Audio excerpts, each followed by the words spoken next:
안녕하세요. 절대값TV의 명품 PD 한PD입니다. 자, 오늘은 4월 이후 아파트 시장 전망, 급매물 소화 이후의 시장 전망에 대해서 한번 알아보겠습니다.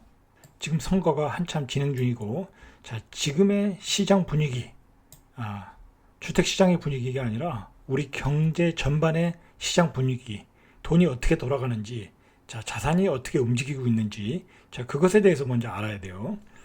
자, 지금 비트코인이 7,400만 원. 자, 여기서 왔다 갔다 해요. 신고가를 뚫고 있어요. 자, 최고가, 계속 최고가를 갱신하고 있다는 거예요.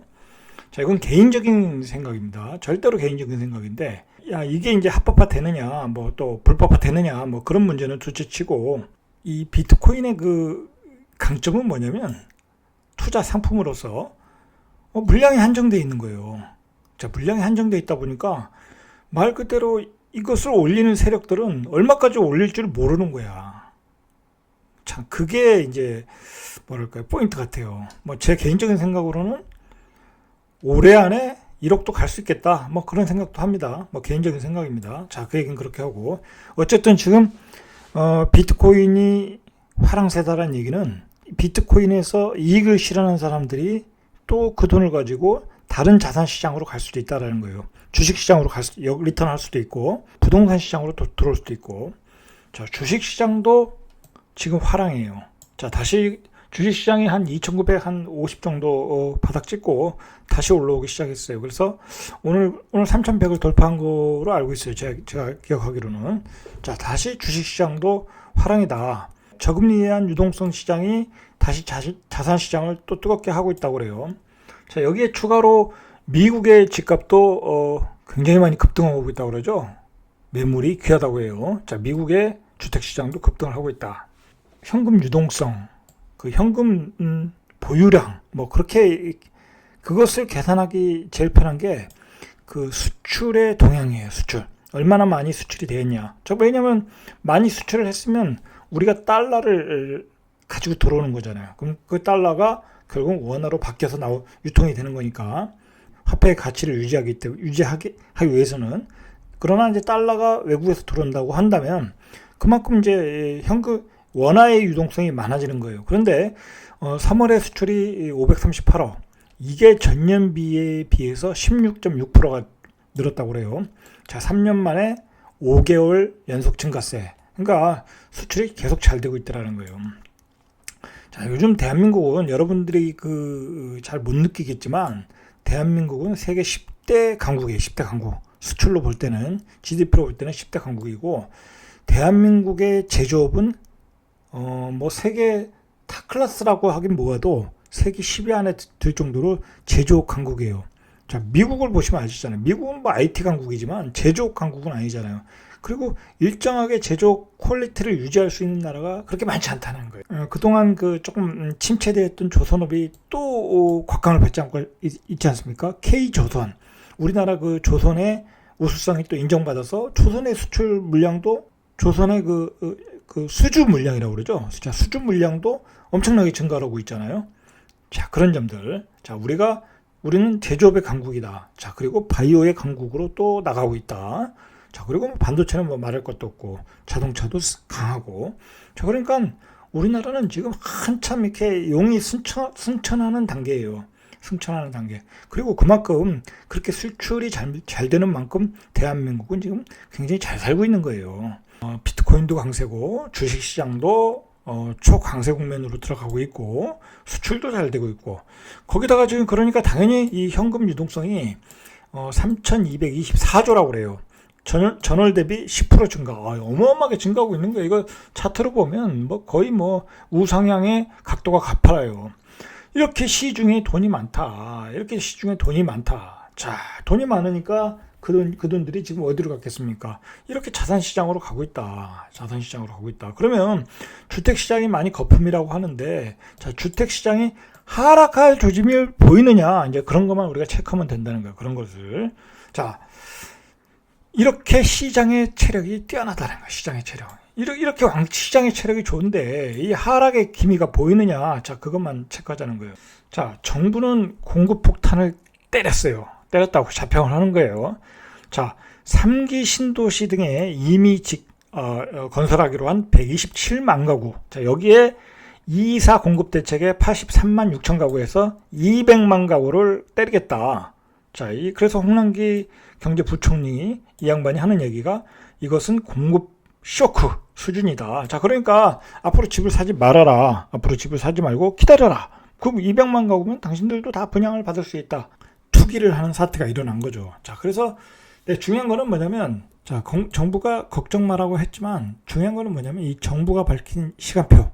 자, 이 대규모 공급이 시작되는 시점은 빨라야 2025년이라는 거예요. 그러면 지금은 2021년이에요. 그러면 앞으로 4년이 남은 거예요. 자, 200만은 미래의 지표라는 거예요. 200만은 미래의 지표이기 때문에 이것은 파괴력이 없는 거예요. 시장에서. 전문가들도 다 그 얘기예요. 지금 당장 들어갈 전셋집이 없다. 자, 그 전셋집이 없으니까 당연히 전세 가격이 올라가고 그 전세 가격이 올라다 보니까 위기의식을 느낀 30대가 영끌해서 집을 사더라는 거 아니에요. 2025년까지 못 기다리겠다라는 거죠. 그만큼 정부에 대한 신뢰성을 잃어버린 거예요. 정부에 대한 신뢰성을. 자, 일단 시장 동향을 보시죠. 정부가 공급 폭탄을 때리고 정부 입장에서는 지금 집값이 조정의 조짐이 보인다라고 했어요. 그럼 정말 조정의 조짐이 보이는지 한번 보시죠. 자, 아파트 실거래 사이트에 의하면 서울의 아파트 매물은 한 47,649건이라고 그래요. 그런데 이 건은 3월 4일 즉 14% 증가했다. 그러니까 시장의 매물이 14% 정도 나왔다라는 거예요. 이제 보유세, 종부세 매물 폭탄에 의해서. 그리고 또 거래가 좀 죽었으니까. 자, 서울 부동산 정보광장 통계를 보면 지난달 3월달 거래량이 서울에 많지 않죠? 2,055건이라고 그래요. 근데 작년 3월 거래량을 보니까 4,419건이라고 그래요. 그러니까 자, 중요한 거는 거래량이 죽었는데 중요한 거는 아직도 통계가 나오질 않았죠. 자, 이 통계가 나오려면 4월 말 정도는 돼야죠. 4월 말 정도는. 자, 그러니까 뭐 거래는 줄었더라도 이렇게 많이 줄진 않았을 것이다. 자, 매물 증가는 세금 폭탄의 영향은 맞아요. 자, 이러한 조짐을 가지고 이제 정부는 시장의 조정의 조짐이 보이고 하락의 조짐이 보인다라고 이야기를 하는 거예요. 자, 전문가들이 이 선거 후의 시장 분위기를 요 네 문장에 압축을 했어요. 그러니까 이제 선거 이후에 한 6월 이후에 입주 아파트가 물량이 절반으로 줄었다고 그래요. 입주 물량이. 자, 그러면 이제 전세 가격은 올라갈 수밖에 없는 거예요. 자, 그리고 이제 3기 신도시에서 쏟아지는 토지 보상금. 자, 이게 또 부동산 가격을 올릴 것이다. 자, 이거 다 맞는 얘기죠. 자, 그리고 6월에 다주택자, 자, 양도세 중과 이후에 매물 잠김 현상이 일어날 것이다. 왜 그러냐면 이제 팔 사람들은 6월 이전에 다 팔 것이라는 거예요. 그러면 그 급매물들이 6월 이전에 다 소화가 될 것이라는 거예요. 자, 그리고 경쟁률은 아직도 뜨겁다. 뭐 아무리 고분양가를 해도 경쟁률은 뜨겁게 나온다는 거예요. 자, 그러니까 전세 물량이 소화가 되고 급매물이 소화되고, 자, 그리고 선거 후에 또 정책의 변화가 있지 않겠습니까? 지금 여당이 좀 불리한 국면이니까 만약에 또 여당이 패배를 하고 지금의 야당이 서울 부산 선거에서 신승을 거둔다면 기존의 그 여당의 정책은 변화를 줄 수밖에 없겠죠. 자, 우리가 그리고 또 체크해야 될 게 뭐냐면 이 고분양가예요. 이번에 그 대구 수성구는 뭐 8사 기준으로 뭐 15억 뭐 그렇게 가지 않습니까? 뭐 싸도 한 12억, 13억. 자, 근데 이제 분양가를 이제 9억, 이제 거래 사례 비교에 의해서 그 분양가의 뭐 80%인가 90%의 분양을 해야 되니까 해도 그렇게 승인이 떨어지니까 이제 9억에 나와서 이제 여기서 또 시끄러웠죠. 자, 이제 싸게 분양가가 안 나온다는 거예요. 자, 반포의 원베일리도 분양가가 5,860만 원 정도 예상을 하고 있다. 이제 그 토지에 대한 그 공시지가가 올라갔으니까 당연히 이제 분양가도 올라가는 추세라는 거예요. 그러니까 예전에 비해서 저렴한 분양가 어려워진다는 거예요. 근데 이게 우리가 또 구분해야 될 게 뭐냐면 이런 강남은 사실 뭐 5,860에 받아도 시세 차익이 커요. 자, 그러나 이제 지방시장, 뭐 대구도 이 가격에 받아도 뭐 시세 차익이 있겠지만 다른 지방 광역시에서 그 거래의 90%에 받는다. 물론 분양은 다 되겠지만 시세 차익은 많이 줄어들 수 있다는 거예요. 자, 그리고 이제 대체로 나오는 얘기가 서울 집값은 숨고르기를 하고 있다. 뭐 이제 맞죠. 숨고르기를 하고 있는 거예요. 상승폭이 줄었으니까 하락으로 전환했다는 얘기는 아니에요. 상승폭이 줄었다. 자, 그러나 재건축 단지는 지금 가격이 뭐랄까요? 호가도 올라가고 신고가도 나오고 있어요. 뭐 목동, 압구정동. 자, 앞으로 서울시장이 누가 되느냐에 따라 새로운 그 재건축 정책이 나올 수 있다. 그 기대감으로 올라가고 있다라는 거예요. 그리고 누가 나와도 정책이 변화가 있겠죠. 자, 그리고 중요한 거는 뭐냐면 그 서울과 경기도 수도권의 주택은 아직 그 연상승률로 보면 계속 상승 중이라는 거예요. 전주에 비해서 상승폭은 줄었지만 연상승률로 보면 계속 상승 중이라는 거예요. 그러니까 지금 사실은 굉장히 많이 급등을 하고 있는 거예요. 지금 급등을 하고 있는 거예요. 아직도 상승 중이라는 거예요. 자, 그걸 꼭 인식하셔야 된다는 거죠.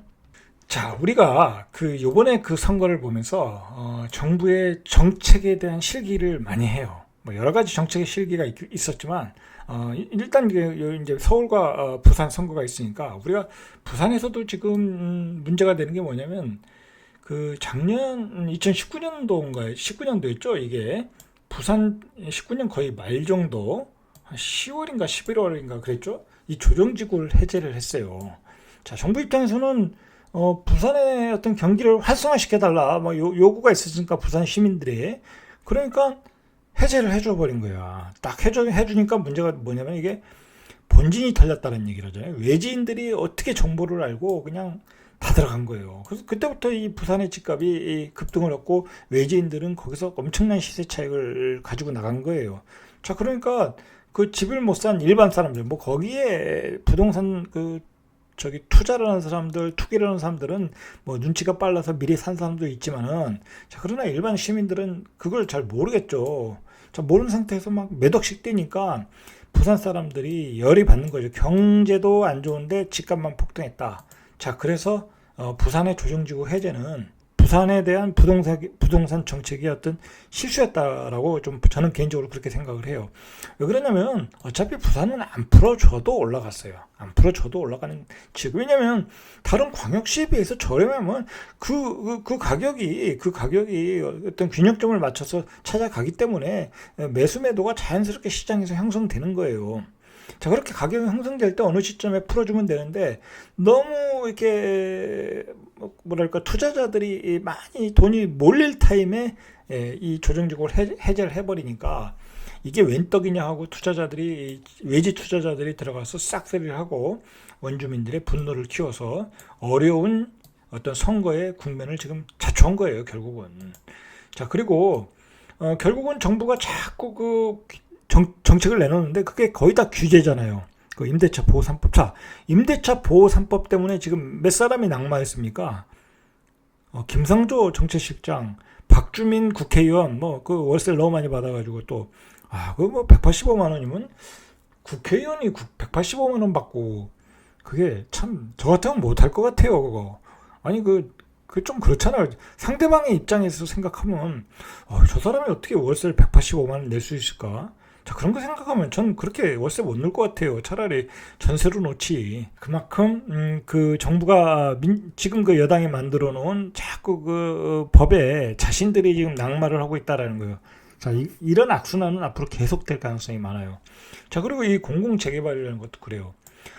그 역세권의 좋은 입지잖아요, 그게. 자, 그런데 3분의 2 동의 조건이면 이제 그게 개발이 된다고 하는데, 자, 그곳에 수십 년 동안 살은 단독주택을 가진 사람들, 상가를 가지고 먹고 사는 사람들, 이 3분의 2 동의를 가지면 그 집을 내놔야 되는 거예요.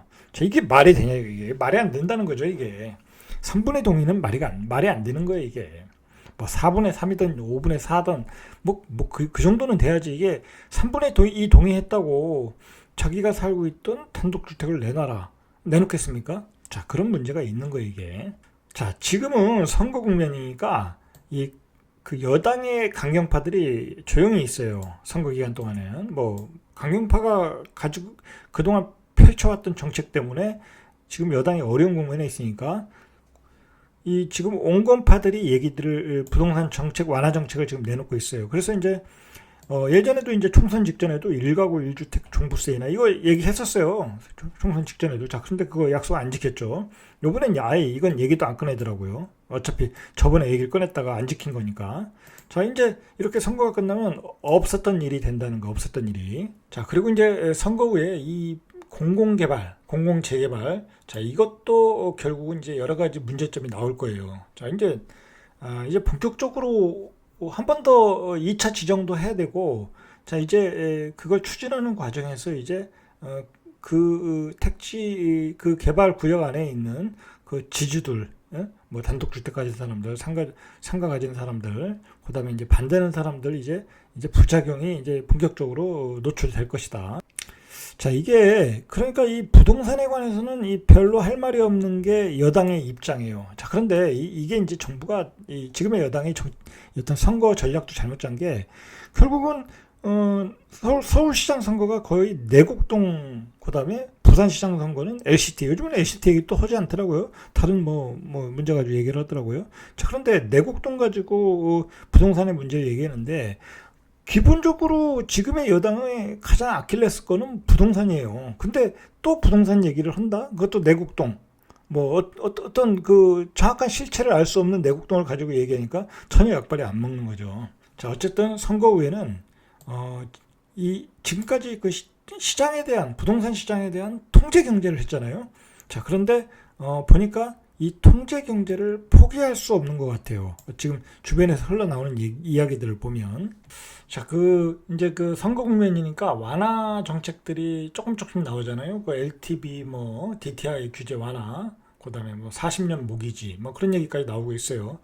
자, 그런데, 요번에 김상조 정책실장 다음에 부임하신 이호성 청와대 정책실장이 뭐라고 얘기했냐면, 다양한 제안들이 나오고 있지만, 주택 정책은 일관성 유지가 필요하다. 자, 이게 이제 이 좌파 여당의 어떤 정책이라는 게 있잖아요. 정책 철학이 있으니까, 그거에는 별로 변화를 안 줄 것이다. 청와대 쪽에서 한 얘기예요, 이게.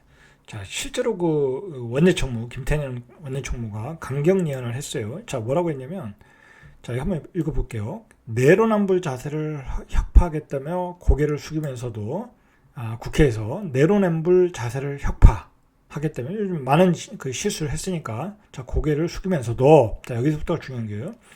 일주일 안에, 한 달 안에 재건축 재개발 규제를 풀어 부동산을 다시 투기판으로 만드는 투기사회, 부자와 가난으로 지역과 계층이 구분되는 차별사회, 철거민의 생존 몸부림이 폭력으로 규정되어 죽음에 이르게 되는 야만사회, 자, 이런 불법 사찰의 유령이 배하는 통제사회, 자, 이런 박근혜 이명박 시절로 돌아갈 수 없다라는 거예요.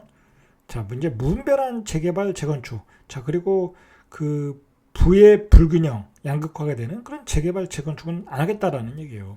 그래서 결론적으로 집값 폭등과 투기에 대한 분노 때문에 집값을 올리려는 토건 투기 세력을 부활시켜서는 안 된다. 지난 4년간 요동치던 집값이 안정화되기 시작했는데 왜 또 재개발 재건축, 고가주택 지역에서 그걸 또 활성화해서 이렇게 만드느냐라는 거예요. 여기에 모든 지금 좌파 여당의 어떤 기존의 부동산 주택 시장의 철학이 다 담겨 있는 거예요. 자, 이 예언대로, 이 발언대로 앞으로도 갈 가능성이 높다라는 거예요. 이 원내 총무의 발언 속에는 이 예언대로 가겠다라는 거예요. 그러니까 새로운 시장이 박영선이 되든 오세훈이 되든 용인하지 않겠다라는 거예요. 국토부 지금의 여당의 지원이 없으면 재개발 재건축도 기존의 정책을 그렇게 크게 벗어날 수는 없잖아요. 그죠? 자, 그러면 선거 후에 시장이 다시 올라갈 것이냐, 하락할 것이냐. 자, 한번 체크해 보시죠, 우리가. 이게 결국은 우리가 알고자 하는 내용이 그거니까. 자, 제 개인적으로 봤을 땐 하락 조건이 안 보인다라는 거, 하락 조건이 안 보인다. 자, 6월 이전에 급매물들은, 급매물이 나온 보유세 종부세로 인한 급매물들은 6월 이전에 소화가 될 것이다 라고 보는 거예요. 일반적으로 다주택자들은 지금 알다시피 물건을 팔 수가 없어요. 시장에 매물을 내놓을 수가 없어요. 70% 세금을 맞고 누가 팔겠냐고요. 자, 그리고 공급 물량이 어차피 모자르기 때문에 전세 가격은 이제 6월 이후에는 상승 전환이에요. 상승 전환. 뭐 그건 뭐 숫자로 나오는 거니까, 숫자로 예측할 수 있는 거니까. 자, 그럼 전세 가격이 올라가면 결국 매매가도 매매 시장도 충격을 줄 수 있다라는 거예요. 자, 그리고 아까도 봤듯이 시장 체력이 너무 좋다. 주식시장, 비트코인, 그 다음에 수출, 그 다음에 아직도 저금리, 그리고 M2, 유동성도 풍부하다. 이러한 그 시장의 어떤 기본적인 조건이 변화가 없어요. 총선 후에 추후 대선 일정이 잡혀있기 때문에, 지방선거 일정이 잡혀있기 때문에 강경파가 더 강경파 노선을 갈 수가 없어요. 뭐 그렇다고 과거로 회귀한다는 얘기는 아니에요. 그러나 강한 정책으로 계속 밀고 나가기도 어렵다. 더 이상 규제를 내놓기가 어렵다라는 거예요. 과거로 돌아가지는 못하더라도 더 이상 규제를 가지는 못한다. 그런데 이제 정부가 내놓을 수 있는 것은 계속 공급 폭탄이거든요. 자, 그런데 그 공급 폭탄은 이제 한계에 이르는 거야. 뭐 여기서 또 뭐 신도시를 지정하겠습니까? 3기 신도시 2차는 계속 지정을 하겠다고 그래요.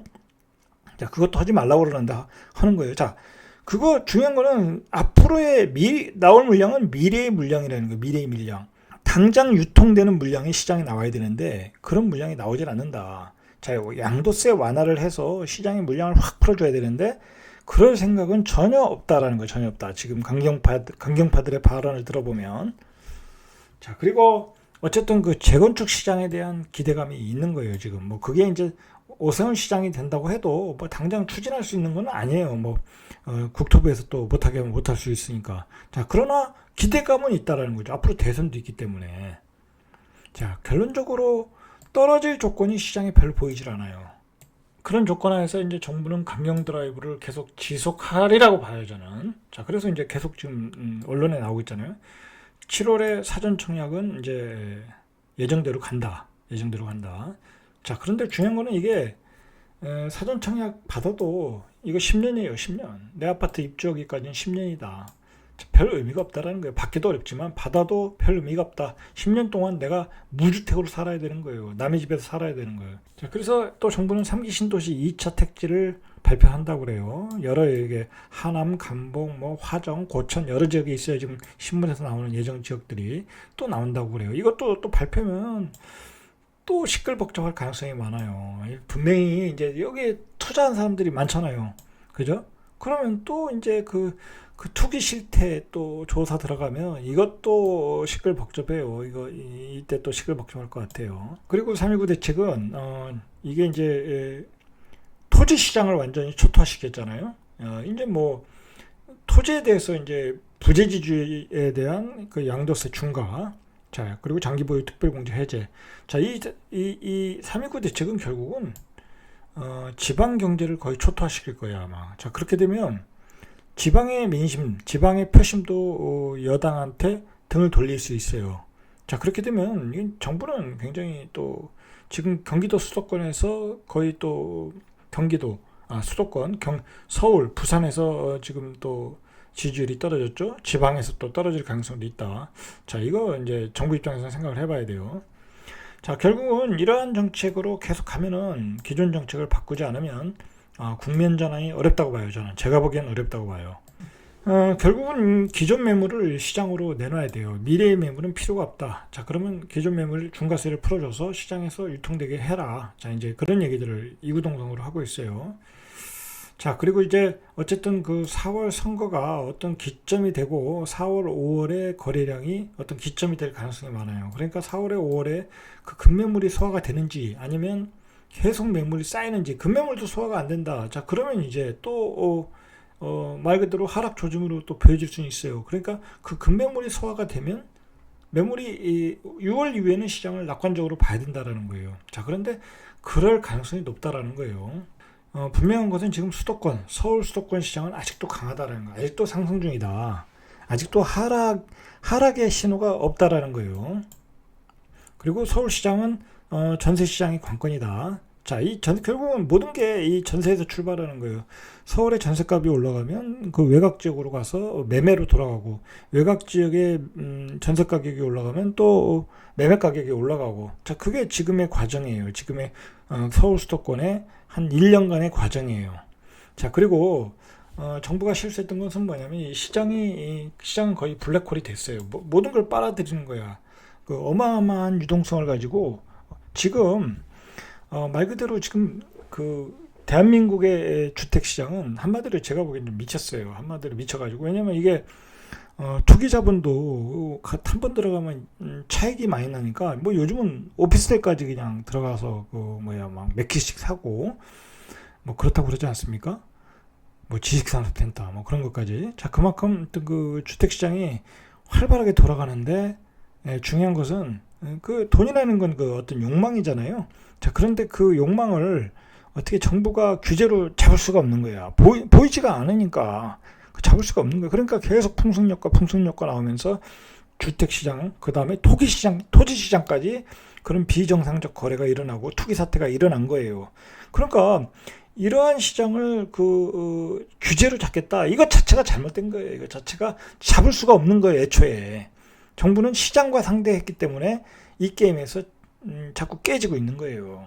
자, 어쨌든 그 상기 신도시의 확대는 지방이 소멸되는 거예요. 지방이 소멸. 자꾸 서울 수도권에 신도시를 만든다면 결국 지방은 다 소멸되는 거예요. 지금 결국은 서울 수도권에 대학, 기업, 방송국, 신도시 다 집중해 있잖아요. 지방 소멸 시대예요. 진짜 지방은 그 소멸의 느낌이 와요. 왜냐면 국립대학, 그 거점 국립대학에 신입생을 못 채운다고 그러잖아요. 그리고 젊은이들이 다 서울로 올라가요. 지방에 좋은 일자리가 없다 보니까. 그리고 뭐 인재를 구할 수가 없으니까. 그리고 지금 산업 자체가 자꾸 첨단 산업, 그다음에 IT 산업 위주로 가니까 이게 또 지방에서 IT 산업을 또 키우기가 어려운 거야. 왜 그러냐면 제조업은 또 지방에 있어야 되는 경우가 많아요. 입지상으로. 그러나 또 제조업은 쇠퇴하고 발전하고 하다 보니까 그 양극화가 지방과 서울 수도권과 지방, 이렇게 양극화가 인구의 이동, 그 빅데이터에서도 나타나고 있다는 거예요. 젊은이들의 이동을 통해서. 자, 그런데 이 정부가 이제 최근까지 추진한 정책은 거의 서울 수도권에 집중하는 정책이야. 모든 게. 그렇잖아요. 3기 신도시, GTX 다 그렇잖아요. 그렇다고 정부 지금 여당의 정부 임기 내에 지방 분권화, 지방 균형 발전이 있었냐? 없었다라는 거예요. 세종시에 국회의사당을 내려보내겠다라는 얘기밖에 없어요. 내려온 것도 아니고 법안이 하나 만들어진 것도 아니에요. 147억 설계비만 만들어진 거야. 자, 이거 심각한 문제예요. 심각한 문제다. 그런데도 그렇게 됐는데도 지방의 집값은 또 급등을 했어요.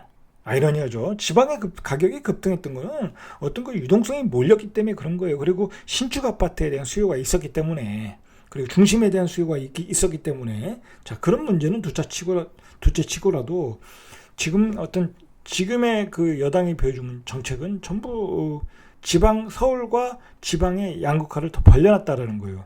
자, 그 벌려놓은 데는 바로 상비 신도시가 문제였다는 거예요. 문제. 자, 그러니까 상지 신도시를 철회하라는 얘기가 지방에 사는 사람들일수록 더 많이 나오는 거예요. 이게.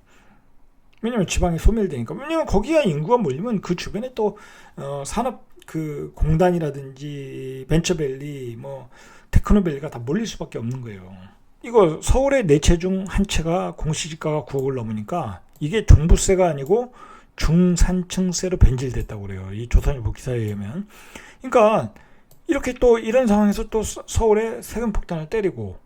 자, 이제 중요한 거는 이런 상황에 대한 인식이 필요해. 지금의 여당은 필요하다. 이 강경 드라이브로만 갈 일이 아니다. 강경 드라이브로만.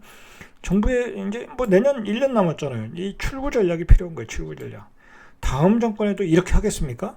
다음 정권에도 지금 여당이 정권을 잡는다면 또 이런 정책으로 오면 정말 그때는 더 어려운 지경이 되겠죠. 그러니까 그리고 이러한 정책을 가지고 대선으로 갈 수도 없어요. 제가 보기엔 대선으로 갈 수도 없다. 그러니까 지금의 여당은 이 출구 전략을 짜셔야 돼.